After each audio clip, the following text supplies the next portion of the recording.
Hello everyone. हम लोग इस वीडियो लेक्चर में जो है एनवायरमेंटल इंजीनियरिंग का पीवाईक्यू सॉल्यूशन देखने वाले हैं।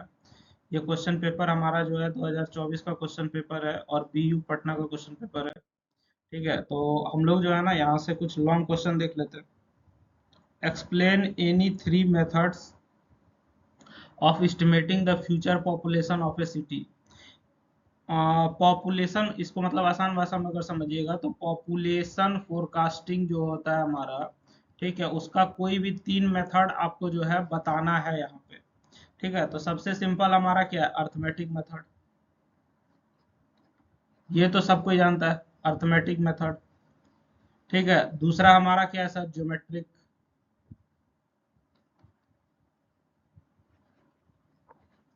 तीसरा हमारा क्या है, इंक्रीमेंटल इंक्रीज मेथड।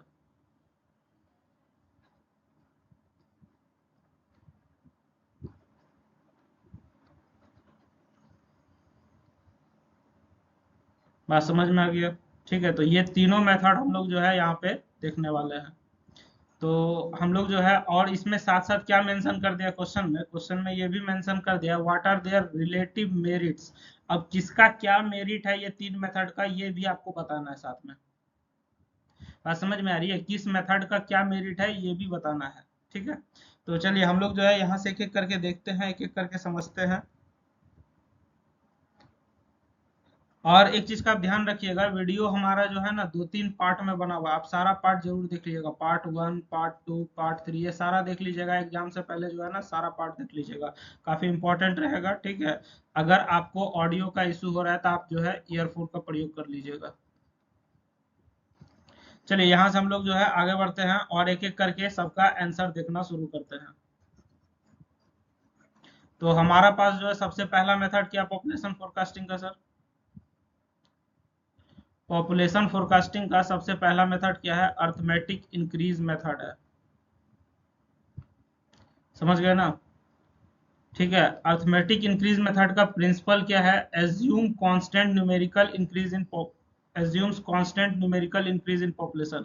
कोई पूछेगा अर्थमेटिक मेथड का प्रिंसिपल क्या होगा, तो प्रिंसिपल क्या है सर, हमारा पॉपुलेशन में जो इंक्रीज होगा वो हमारा क्या होगा, कांस्टेंट रहेगा। बात समझ में आ रही है, अर्थमेटिक इंक्रीज मेथड ये मान के चलता है कि हमारा जो पॉपुलेशन में इंक्रीज होगा वो क्या रहेगा, कांस्टेंट रहेगा। ठीक है, इसका जो फॉर्मूला हो जाता है वो हमारा क्या होता है, इसका फॉर्मूला क्या होता है, पी एन बराबर पी नॉट प्लस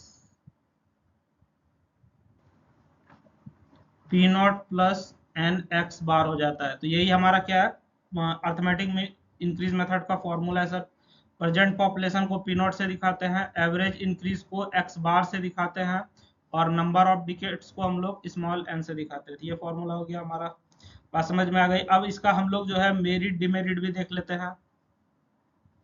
ठीक ना, इसका कुछ मेरिट डिमेरिट देख लेते हैं। तो अर्थमेटिक इंक्रीज मेथड का मेरिट क्या है सर, कि ये एकदम सिंपल है।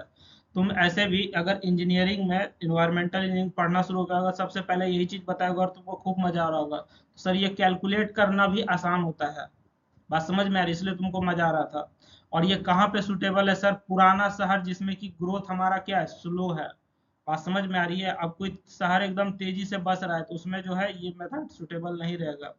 इसका लिमिटेशन क्या है सर, रैपिडली ग्रोइंग सिटीज में ये सुटेबल नहीं है। रैपिडली ग्रोइंग करने का मतलब अगर कोई शहर बहुत तेजी से बढ़ रहा है तो उसमें ये जो है सुटेबल नहीं है।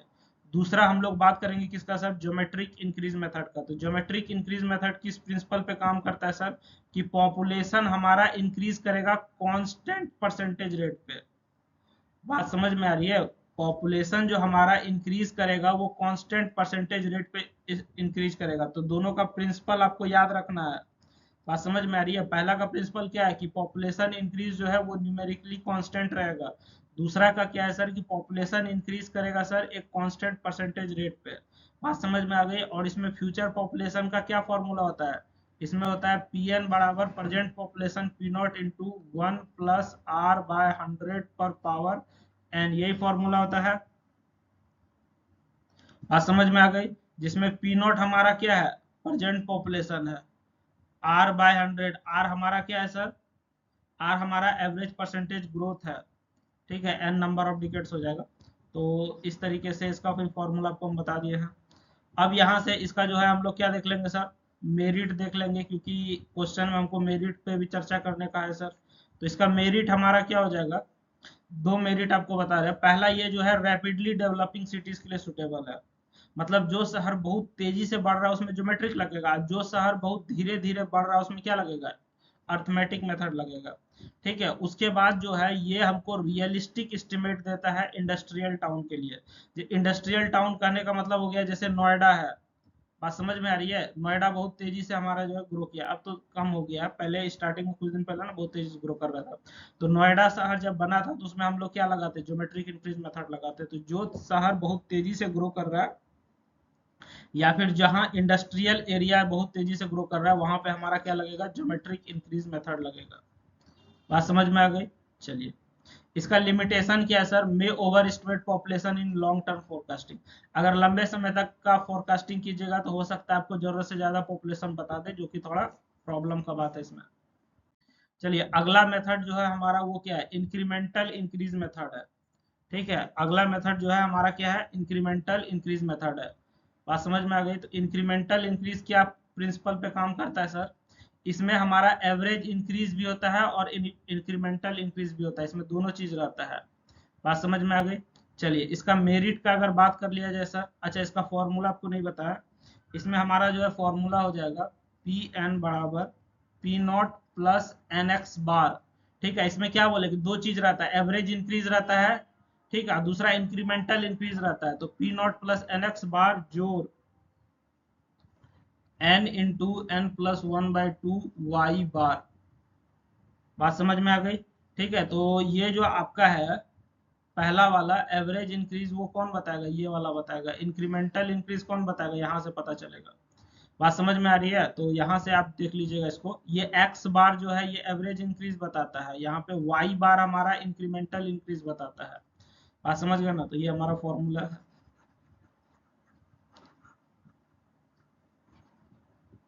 चलिए, यहाँ से हम लोग जो है इसका मेरिट देख लेते हैं। अर्थमेटिक मेथड के तुलना में ये ज्यादा एक्यूरेट होता है इंक्रीमेंटल इंक्रीज, और ये किसके लिए सुटेबल है सर, मीडियम ग्रोथ सिटी के लिए ये सुटेबल है। बात समझ में आ रही है। इसका लिमिटेशन का अगर बात किया जाए तो ये हमारा जो है कैलकुलेशन सर, इसमें कैलकुलेशन बहुत लंबा चौड़ा जाता है, इसलिए इसको हम लोग लेंदी कैलकुलेशन वाला मानते हैं। आइए तीनों का मेरिट एक बार हम लोग कंपेयर कर लेते हैं। ठीक है, अर्थमेटिक इंक्रीज जो है इसमें स्लो ग्रोथ शहर के लिए इस्तेमाल होता है और एक्यूरेसी इसका मॉडरेट रहता है, मतलब जो है हर बार ये रिजल्ट ऑन एवरेज रिजल्ट देगा। ज्योमेट्रिक जो है रैपिड ग्रोथ सिटीज के लिए रहता है, इसमें कैलकुलेशन हमारा सही होता है और सही डाटा ये हमको बताने का काम करता है। इंक्रीमेंटल इंक्रीज मेथड सर ये मीडियम ग्रोथ सिटीज के लिए होता है और ये सबसे ज्यादा भरोसेमंद माना जाता है। बात समझ में आ गई। चलिए,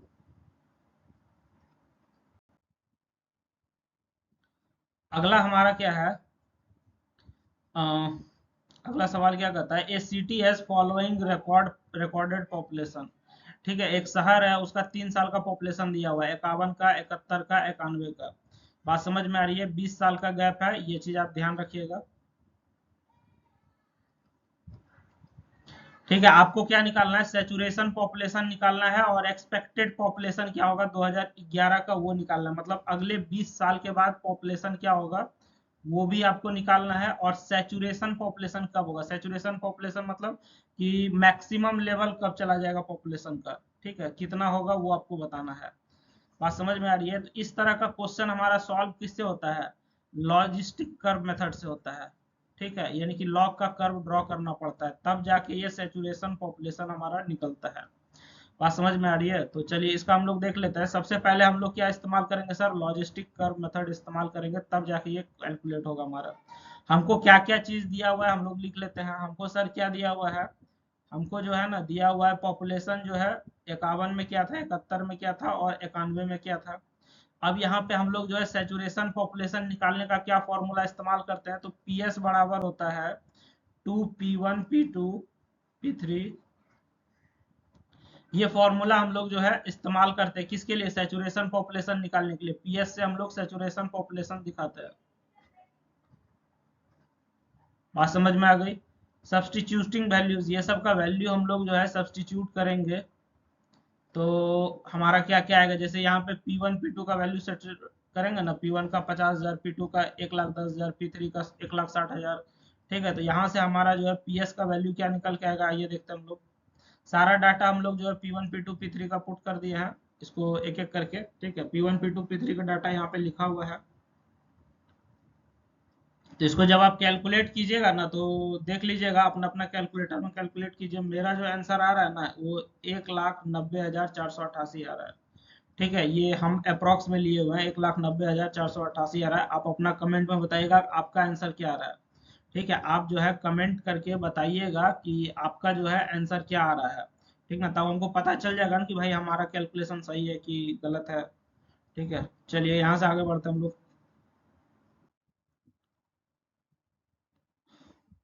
चलिए, तो यहाँ से हमारा क्या हो जाएगा सर, जो सेचुरेशन पॉपुलेशन है वो हमारा कितना हो गया सर, 1,90,488 हो गया। मतलब इतना पॉपुलेशन के बाद शहर हमारा लगभग भर जाएगा। ठीक है, और एक्सपेक्टेड पॉपुलेशन जो 2011 का होगा, मतलब आपको 20 साल बाद का भी पॉपुलेशन बताना, तो 2011 में जो पॉपुलेशन होगा, इसके लिए हमको जो है ना ग्राफ ड्रॉ करना पड़ेगा। बात समझ में आ रही है, इसके लिए हमको जो है ग्राफ ड्रॉ करना पड़ेगा। ठीक है, तो ग्राफ ड्रॉ करने में थोड़ा टाइम लग जाएगा, तो हम आपको एक रफ डाटा बता देते हैं। ठीक है, हमारा जो है 1,85,000 से 1,88,000 के आसपास में इसका वैल्यू जो है आएगा। बात समझ में आ रही है, इसका वैल्यू हम जो है लॉजिस्टिक कर्व का ग्राफ बनाएंगे, उसके बाद जो है हमारा 1,85 से 1,88 के बीच में आएगा। अच्छा, ये ग्राफ जो है हम ग्राफ पेपर पे बनाएंगे। बात समझ में आ रही है, यहाँ पे ग्राफ पेपर बोर्ड पे दिखाना थोड़ा मुश्किल है, इसलिए हम ड्रॉ नहीं किए हैं। आपको ये ग्राफ जो है ग्राफ पेपर पे बनाना होगा। एग्जाम में जो कॉपी आता है उसमें ग्राफ पेपर रहता है, वहां पे बना के इसको सॉल्व कर लीजिएगा। ठीक है, ये सब मेथड तो कॉलेज में अच्छे से पढ़ाई होता ही है, आप लोग तो जानते ही है। ठीक है, तो वहां से आप लोग को मालूम होगा ही। ठीक ना, तो हमारा जो एक्सपेक्टेड पॉपुलेशन हो जाएगा वो हमारा कितना हो जाएगा भैया,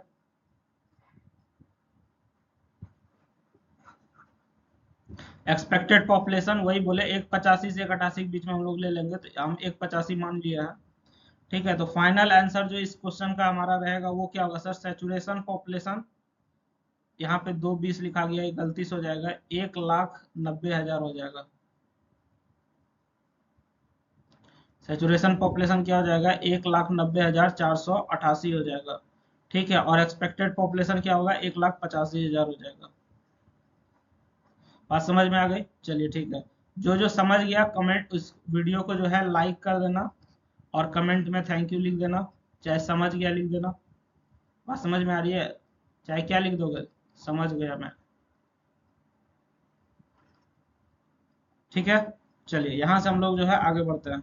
अच्छा, ये सब जो हम लिखवाते हैं थैंक यू समझ गया या फिर वीडियो को लाइक करवाते हैं, इससे फायदा क्या होता है ना, तो हमको लग जाता है ना कि भाई बच्चा जो पढ़ा है उसको कुछ ना कुछ फायदा हुआ है। बात समझ में आ रही है, अब तुमको फायदा नहीं हो रहा है तो तुम ऐसा करना, तुम कमेंट में जो है अपना जो भी डाउट होगा वो पूछ लेना, सर हमको ये चीज जो है बिल्कुल समझ में नहीं आ रहा है। भाई हम पढ़ा रहे तो डाउट लेना भी हमारा काम है। बात समझ में आ गई, चलिए आगे बढ़ते हैं हम लोग। अगला सवाल क्या कहता है, define the major components of atmospheric air and their typical percentage composition. हमारा जो हवा वाला एयर है, एटमॉस्फेयर में जो एयर है उसमें क्या क्या चीज है उसका परसेंटेज आपको बताना है। बात समझ में आ गई, ठीक है। तो एटमॉस्फेरिक एयर जो है वो मिक्सचर है किस चीज का, बहुत सारे गैस का। हमारे धरती के आसपास जो बहुत सारा गैस है उस चीज का मिक्सचर है एटमॉस्फेरिक एयर जो है। और इसका मेजर कंपोनेंट और परसेंटेज हमारा क्या हो जाएगा, नाइट्रोजन हमारा जो है करीब 78% है, ऑक्सीजन जो है 21% है, आर्गन जो है 0.93% है, कार्बन डाइऑक्साइड जो है 0.03% से 0.04% है। ठीक है, नियॉन, हीलियम, क्रिप्टन ये सब जो है बहुत कम मात्रा में होता है। बात समझ में आ रही है, और वाटर वेपर जो है ये हमारा वेरिएबल रहता है। हवा में इस तरह का गैस पाया जाता है और इसका मात्रा आपको बता दिए, इसको आप रफली याद रखिएगा कि किसका मात्रा कितना होता है। बात समझ में आ गई, ठीक है। अब इस सवाल में एक और पार्ट है, क्या है, typically percentage component, define the major components of atmospheric air and the typical percentage component. तो वो सारा तो हम बता ही दिए। चलिए ठीक है, आगे बढ़ते हैं। इसमें आपको जो है ना हम कुछ बात भी बता देते हैं कि इसका क्या इंपॉर्टेंस है। बात समझ में आ रही है, पहला नाइट्रोजन गैस का क्या इंपॉर्टेंस है सर, ये डाइल्यूट करता है ऑक्सीजन को और कंबसन रेट को कम करता है। बात समझ में आ रही है।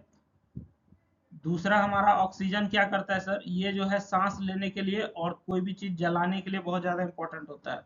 कार्बन डाइऑक्साइड हमारा जो है प्लांट उसको कंज्यूम करता है फोटोसिंथेसिस के लिए, ठीक है। और वाटर वेपर हमारा जो है क्या करता है सर, ह्यूमिडिटी और क्लाइमेट को इन्फ्लुएंस करता है, ठीक है।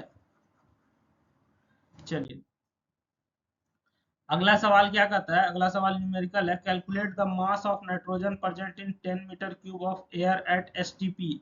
एसटीपी जो है ये यूनिट है हमारा, बात समझ में आ रही है। हाँ, मान के चलिएगा कि एयर में 78% नाइट्रोजन है वॉल्यूम के अनुसार, और डेंसिटी ऑफ एयर 1.29 kg पर मीटर क्यूब है। बात समझ में आ गई। चलिए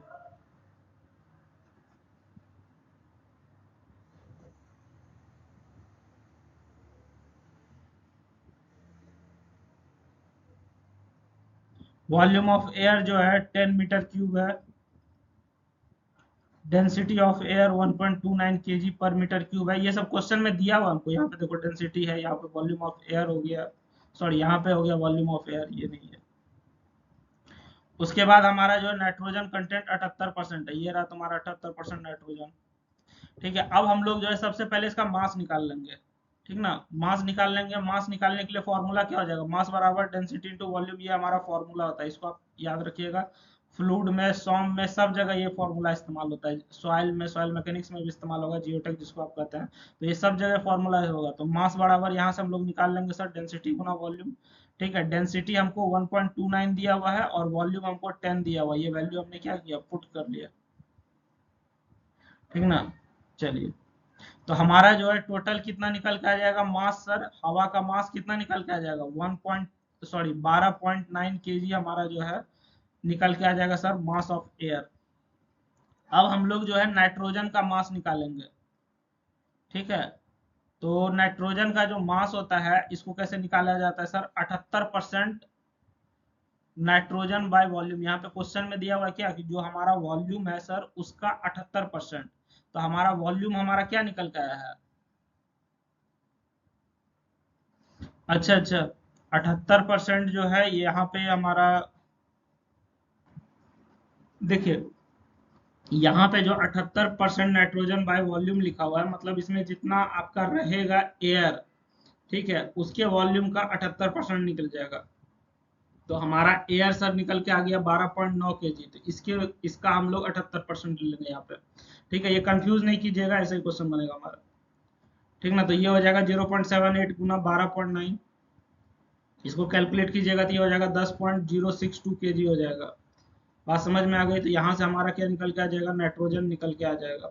तो फाइनल आंसर क्या हो जाएगा sir, mass of nitrogen present कितना हो जाएगा, 10.06 kg, ये अप्रोक्सीमेट में हमारा आ गया, यही हमारा आंसर हो जाएगा। बात समझ गए। चलिए अच्छा, ये क्वेश्चन तो बना लीजिएगा, इस तरह का न्यूमेरिकल आएगा तो आप लोग बना लीजिएगा, ठीक ना। अब हम लोग जो है अगला सवाल क्या देखते हैं, discuss the selection criteria for plumbing fixtures in multi storage building. क्या सवाल कह रहा है, सवाल ये कहता है सर कि आपको क्या करना है ना, मल्टी स्टोरेज बिल्डिंग रहेगा, ठीक है। मल्टी स्टोरेज बिल्डिंग समझते हैं, ऐसा बिल्डिंग जिसमें कि कई सारा फ्लोर होता है, मतलब 4 महल, 5 महल, 10 महल वाला बिल्डिंग सब जो होता है, जिसमें कि एक से ज्यादा, दो तीन, दो चार फ्लोर होता है, उसको हम लोग क्या कहते हैं, मल्टी स्टोरेज बिल्डिंग कहते हैं। बात समझ में आ गई, ठीक है। तो आपको क्या करना है, मल्टी स्टोरेज बिल्डिंग का में जो हमारा प्लम्बिंग फिक्सचर्स इस्तेमाल होगा उसको किस किस आधार पे हम लोग सेलेक्ट करेंगे, ये बताना है। समझ में आ रहा है। तो प्लम्बिंग फिक्सचर में हमारा क्या क्या चीज आ जाएगा, प्लम्बिंग फिक्सचर में हमारा क्या आता है, नल आ गया, टैप मतलब हो गया, नल हो गया सर, ठीक है। सिंक हो गया हमारा, बात समझ में आ रही, बेसिन वगैरह हो गया जिसमें कि हाथ धोते हो, बर्तन वगैरह धोते हो, वो सब चीज आ गया, पाइप वगैरह आ जाएगा हमारा सर। बात समझ में आ रही है। इस तरीके से हमारा जो है कई सारा इसमें सामान आ जाएगा। तो प्लम्बिंग का जो सामान लगाएंगे हम लोग कई सारा फ्लोर वाला बिल्डिंग में, 4-5 माल वाला बिल्डिंग सब में, ठीक है। तो उस सामान को हम लोग कैसे सेलेक्ट करते हैं सर, बात समझ में आ रही, बात समझ में आ रही है। उसको हम लोग कैसे सेलेक्ट करेंगे, इस ये आपको बताना है। तो देखो उसको हम लोग सेलेक्ट करने का ना हमारे पास कई सारा क्राइटेरिया है, कैसे कैसे सेलेक्ट करोगे? तुम खुद समझ लो कि तुम जो है अपना घर बना रहा है, उसमें तुम जो है प्लम्बिंग का सामान लगाएगा, तुम जब मार्केट जाओगे खरीदने के लिए, तुम उसमें क्या देखोगे? तो सबसे पहला तुम देखोगे ना कि हमारा जो पानी का पाइप होगा वो सब में हमारा जो है प्रेशर अच्छा मेंटेन रहना चाहिए। ठीक है, हाइड्रोस्टेटिक प्रेशर झेलने का लायक होना चाहिए। मान के चलो अगर पानी फोर्स में आएगा ही नहीं, तुमको नल खोलने के बाद मजा थोड़ी आएगा। नल खोलने के बाद क्या चाहिए तुमको? पानी सही से आना चाहिए। अब बूंद बूंद गिर रहा है या बहुत धीरे धीरे गिर रहा है, तुमको मजा नहीं आएगा। तो सबसे पहला तो देख लेना कि ये हमारा जो है प्रेशर ठीक ठाक देगा कि नहीं देगा सर, क्वालिटी हमारा अच्छा रहेगा कि नहीं, और ये प्रेशर झेल पाएगा कि नहीं झेल पाएगा, ये देख लेंगे। दूसरा हमारा जो है फ्लो रेट पे हम लोग बात करेंगे। ठीक है, हमारा जो है फ्लो रेट पे बात करेंगे। फ्लो रेट पे क्या बात करेंगे सर? जैसे कि हमारा एरेटर वगैरह होता है, डुअल फ्लश टॉयलेट सब होता है, तो यहाँ पे हमारा जो है ना कि फ्लो रेट बहुत मायने रखता है। बात समझ में आ रही है? ठीक है, या फिर हमारा जो पाइप होता है उसमें पानी सही से फ्लो कर रहा है कि नहीं कर रहा है, ये सब भी मायने रखता है। उसके बाद हम लोग जो है सबसे ज्यादा चीज क्या देखेंगे? ड्यूरेबिलिटी। ड्यूरेबिलिटी कहने का मतलब हम जो पाइप लगाएंगे सर वो कितना दिन टिकेगा, ये देखना बहुत जरूरी है। उसके बाद जो है हमारा पाइप का मटेरियल भी देखते हैं। बात समझ में आ रही है? अभी तो इन जनरल लोग कह देता है पीवीसी पाइप लगा दो। बात समझ में आ रही है? या फिर कोई भी पाइप लगा दो, कंपनी का ये फलाने कंपनी का लगा दो, तो हमको जो है मटेरियल जरूर देखना चाहिए और ड्यूरेबिलिटी देखना चाहिए। हाई ग्रेड मटेरियल कौन कौन सा है सर? हाई ग्रेड मटेरियल में ब्रास आ जाएगा, स्टेनलेस स्टील हो जाएगा, विट्रस चाइना हो जाएगा। ठीक है, तो ये जो हमारा पाइप है उसमें ड्यूरेबिलिटी और मटेरियल क्यों देखना है सर? कि ताकि बार बार जो है हमारा लीकेज का प्रॉब्लम ना हो। बात समझ में आ रही है कि बार बार पाइप फट गया, कुछ भी हो गया। इसके बाद हमारा सबसे ज्यादा इंपॉर्टेंट क्या है सर? कि नॉइज कम से कम प्रोड्यूस करे। बात समझ में आ रही है? हमारा जो है नॉइज कम से कम प्रोड्यूस करे, ये भी हमारे लिए जो है बहुत मायने रखता है। ठीक है, बात समझ गए ना? ठीक, तो हम लोग क्या क्या चीज देख लिए सर? हम लोग देख लेंगे कि हमारा जो है सही से उसमें पानी का प्रेशर होना चाहिए, पानी सही से फ्लो करना चाहिए। ठीक है, इसका जो है मटेरियल का क्वालिटी देख लेंगे, कैसा क्वालिटी का मटेरियल है सर। ड्यूरेबिलिटी देख लेंगे कि कब तक ये टिकेगा हमारा। बात समझ में आ रही है? इसके साथ साथ हम लोग और क्या देख लेंगे? अच्छा देखो, एक चीज बताते हैं। क्या देख लेंगे सर? कि हमारा जो है आवाज कम से कम प्रोड्यूस कर सके। उसके बाद हम लोग जो है सस्ता देख लेंगे, कॉस्ट एंड इकोनॉमी देख लेंगे। बात समझ में आ रही है? उसका बहुत ज्यादा महंगा नहीं होना चाहिए, सस्ता सस्ता होना चाहिए। ठीक है, इसके बाद हम लोग देख लेंगे कि हमारा जो आईएस कोड होता है, ठीक है, आईएस कोड के अनुसार ये है कि नहीं है। आईएस कोड नहीं, आईएस आईएस स्टैंडर्ड के अनुसार है कि नहीं है। बात समझ में आ रही है? आईएसआई मार्क जो लगा होता है, आईएस स्टैंडर्ड के अनुसार है कि नहीं है, ये चीज देख लेंगे। बात समझ में आ रही है? इसके साथ साथ हम लोग क्या देख लेंगे सर? कि ये जगह कितना लेता है। ठीक है, ये कितना स्पेस हमारा लेगा वो हम लोग देख लेंगे। सबसे जरूरी बात है कि हमारा जो भी नल लगता है, बेसिन वगैरह लगता है, टॉयलेट का सीट लगता है, इस सब का हम लोग अपीयरेंस जरूर देखेंगे कि ये दिखता कैसा है। बात समझ में आ रही है? कहीं पुराना जमाना वाला तो नहीं दिख रहा है, ये सही से हमारा चमक रहा है कि नहीं कर रहा है। ये सब चीज हम लोग जो है इस सब में देख लेते हैं। बात समझ में आ गई? तो आइए हम लोग एक एक करके देख लेते हैं कि हम लोग कौन कौन सा फैक्टर देखेंगे।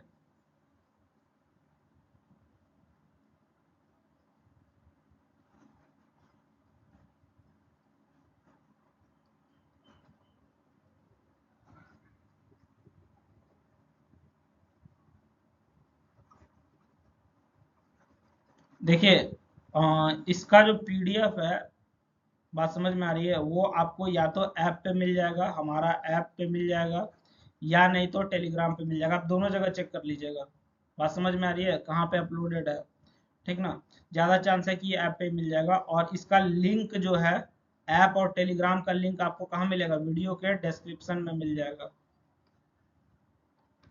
वीडियो के डिस्क्रिप्शन में ऐप और टेलीग्राम का लिंक मिल जाएगा, वहां से आप देख लीजिएगा, पीडीएफ आपको वहीं पे मिल जाएगा। ठीक है, तो ये सब कुछ पॉइंट है, ये सब चीज का हम लोग ध्यान रखेंगे। इसके साथ साथ क्या ध्यान रखेंगे सर? वो जगह कितना लेता है। ठीक है, वो दिखता कैसा है सर? सस्ता पड़ रहा है कि नहीं पड़ रहा है, बहुत ज्यादा आवाज तो नहीं कर रहा है सर, आईएस स्टैंडर्ड जो है हमारा उसके अनुसार वो है कि नहीं है, तो ये सारा चीज हम लोग जो है ध्यान रखते हैं। बात समझ में आ गई? चलिए यहाँ से हम लोग जो है आगे बढ़ते हैं। आपको जो ये सवाल है, सवाल क्या कहता है, differentiate between water supply and waste water plumbing in domestic building. Domestic building मतलब जिसमें हम लोग रहते हैं, ठीक है, जिसमें हम लोग जो है घर बना के रहते हैं, समझ गए, उस बिल्डिंग में आपको जो वाटर सप्लाई है और वेस्ट वाटर है, दोनों का प्लम्बिंग के बारे में बताना है। वाटर सप्लाई और वाटर वेस्ट वाटर क्या होता है बताते हैं। जैसे ये घर है तुम्हारा, ठीक है, ये क्या है, तुम्हारा घर है। घर में इस्तेमाल होने के लिए हमारा जो है, जो पानी आता है उसको हम लोग क्या कहते हैं, रॉ वाटर कहते हैं। घर में इस्तेमाल होने के लिए पानी, जैसे कि ड्रिंकिंग हो गया, कुकिंग हो गया, ठीक है, तो वो सब के लिए जो हमारा पानी आता है उसको हम लोग क्या कहते हैं, रॉ वाटर कहते हैं। ड्रिंकिंग हो गया, कुकिंग हो गया, बाथिंग हो गया, ये सब के लिए जो हमारा पानी आता है, ये सब हमारा क्या कहलाता है, रॉ वाटर कहलाता है। अब इस पानी को हम लोग इस्तेमाल करते हैं, ये पानी हमारा घर से क्या होता है, बाहर निकल जाता है। तो ये पानी जो हमारा घर से बाहर निकलता है, इसको हम लोग क्या कहते हैं, वेस्ट वाटर कहते हैं। बात समझ में आ गई। इसको हम लोग वेस्ट वाटर कहते हैं। इसमें जो है तुम्हारा नहाने के बाद जो पानी आएगा वो हो जाएगा, टॉयलेट का पानी हो जाएगा, वो हो जाएगा। तो इस तरीके से हमारा जो है, जो पानी बाहर निकलता है उसको हम लोग वेस्ट वाटर कहते हैं। अब आपको क्या है कि हम लोग जो डोमेस्टिक बिल्डिंग है जिसमें हम लोग रहते हैं, उसमें से ये दोनों का बताइए कि दोनों में अंतर क्या है। ठीक है, तो इसके लिए जो हम लोग पाइप लगाएंगे वो अलग पाइप होता है, और ये जो वेस्ट वाटर के लिए हम लोग लगाएंगे वो हमारा क्या कहलाता है, ड्रेनेज पाइप कहलाएगा। बात समझ में आ रही है। नाली का पानी निकालने वाला पाइप को हम लोग क्या कहेंगे, ड्रेनेज पाइप कहेंगे। ठीक है, तो दोनों में अंतर आपको बताना है। तो आइए हम लोग एक एक करके देख लेते हैं कि क्या अंतर है दोनों में।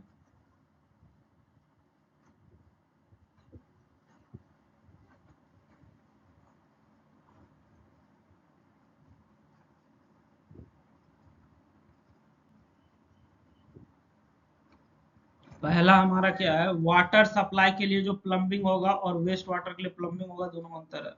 ठीक है, वाटर सप्लाई में क्या होगा, supplies clean water to fixture, इसमें जो है पानी के लिए, ठीक है, साफ सप्लाई हमारा पानी होता है। सॉरी, क्या कर रहे हैं कि पीने वाला जो पानी होता है वो सब तो साफ सुथरा रहता है, नहाने के लिए, पीने के लिए जो पानी आता है, तो इसमें हमारा जो है साफ पानी का सप्लाई होता है सर। ठीक है, removes used and dirty water. बात समझ में आ गई। ये हमारा जो है पोर्टेबल वाटर होता है, पीने वाला पानी इसमें होता है। इसमें सर हमारा क्या होता है, सीवेज और वेस्ट वाटर होता है। ठीक है, ये हमारा फ्लो ऑकर्स अंडर प्रेशर, इसमें जो फ्लो होगा वो अंडर प्रेशर होगा। बात समझ में आ रही है। और इसमें जो हमारा नाली पानी निकलता है वो ऑटोमेटिक चला जाता है, ग्रेविटी की वजह से वो चला जाता है। बात समझ में आ रही है। ठीक है, इसमें क्या होता है कि यूजेज स्मॉल डायमीटर पाइप, इसका पाइप जो है एकदम छोटा छोटा डायमीटर का होता है। तुम देखो क्या हो गया कि हमारा जो नल सब में पाइप लगा रहता है वो कितना रहता है, और टॉयलेट सब का जो पाइप रहता है, चाहे नाली का पाइप रहता है, उसका तुम देखा होगा साइज जो है जरा बड़ा बड़ा रहता है सर। ठीक है, pipes are usually GI, copper, CPVC और पीपीआर। ठीक है, हम लोग जो पाइप इस्तेमाल करते हैं वो हमारा जो है जीआई पाइप होता है, कॉपर का होता है, सीपीवीसी होता है, पीपीआर होता है। इसके लिए जो पाइप हमारा इस्तेमाल किया जाता है वो यूजुअली या तो पीवीसी होगा, स्टोन वेयर होगा, या फिर कास्ट आयरन का बना हुआ पाइप होता है। ठीक है, इसमें अगर लीकेज हो गया, वाटर सप्लाई में लीकेज हो गया, तो आपको पानी का नुकसान होगा। ठीक है, और वेस्ट वाटर का अगर लीकेज हो गया तो इसमें जो है हाइजीन का नुकसान होगा और आदमी बीमार पड़ेगा। बात समझ में आ गई। वाटर सप्लाई में जो प्लम्बिंग इस्तेमाल होता है, इसमें जो है पंप और स्टोरेज टैंक की आवश्यकता पड़ती है। मतलब पानी को चढ़ाने के लिए तुम मोटर चलाते हो, उसको हम लोग पंप कहते हैं, टेक्निकल भाषा में पंप कहते हैं। ठीक है, आप पानी स्टोर करने के लिए टंकी बनाते हो, ये तो स्टोरेज टैंक हो गया। बात समझ में आ रही है। इसमें क्या होता है, इसमें जो है ट्रैप और वेंट और ड्रेन लगा रहता है। ट्रैप क्या हो गया, जब तुम देखा होगा कि टॉयलेट बना हुआ होता है, जहाँ पे टॉयलेट का सीट होता है वहां पे इस तरीके से उल्टा जो है एस के जैसा कुछ हमारा लगा हुआ होता है टॉयलेट के सीट में, वो हमारा एक तरह से ट्रैप है। ठीक है, वेंट क्या हो गया सर, वेंट होता है एक तरीके का पाइप जो छत पे इस तरीके से खुला हुआ रहता है, जिससे हवा बाहर निकलता है। बात समझ में आ रही है। वाटर फ्लो करेगा इसमें अपवर्ड डाउनवर्ड, मतलब पानी पहले टंकी में ऊपर जाएगा, फिर टंकी से पानी नीचे आएगा। बात समझ में आ रही है। और इसमें वेस्ट वाटर में क्या होता है, सब पानी नीचे ही जाता है, ऊपर कहीं थोड़ी जाता है। तो ऊपर तुम नाली का पानी के लिए क्या टंकी बना रखा है छत पे। बात समझ में आ रही है। तो ये सब चीज का हमारा जो है आप ध्यान रखिएगा। इसके साथ साथ दो तीन पॉइंट और भी आपको बता देते हैं।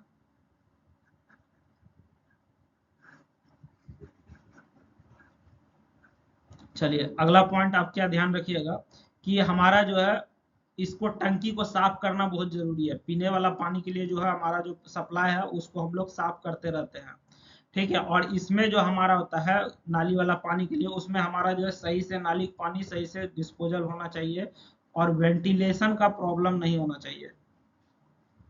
बात समझ में आ रही है? ये जो है हमारा म्युनिसिपल वाटर सप्लाई के लिए कनेक्टेड रहेगा सर, और ये सीवर और सेप्टिक टैंक सिस्टम के लिए कनेक्टेड रहेगा।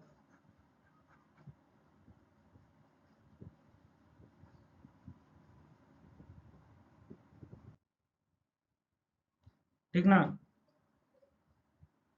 चलिए, तो यहाँ पे हमारा ये पार्ट खत्म होता है। आपको अगर वीडियो अच्छा लगा होगा तो आप लाइक करके जो है कमेंट में थैंक यू लिख दीजिएगा। बात समझ गए ना? ताकि हम समझ जाएंगे आपको समझ में आ गया। और समझ में नहीं आ रहा है तो आप जो है अपना डाउट हमसे पूछ सकते हैं। आपका डाउट लेना हमारा जिम्मेवारी है भाई, पढ़ाए तो डाउट क्या नहीं लेंगे। बात समझ में आ रही है? ठीक है, तो चलिए यहाँ पे हमारा जो है ये पार्ट एंड होता है। बाकी का पार्ट जरूर देखिएगा। आपका एग्जाम बहुत अच्छा जाए, आप ज़्यादा से ज़्यादा मार्क्स स्कोर करें। Good luck for your exam. Thank you everyone.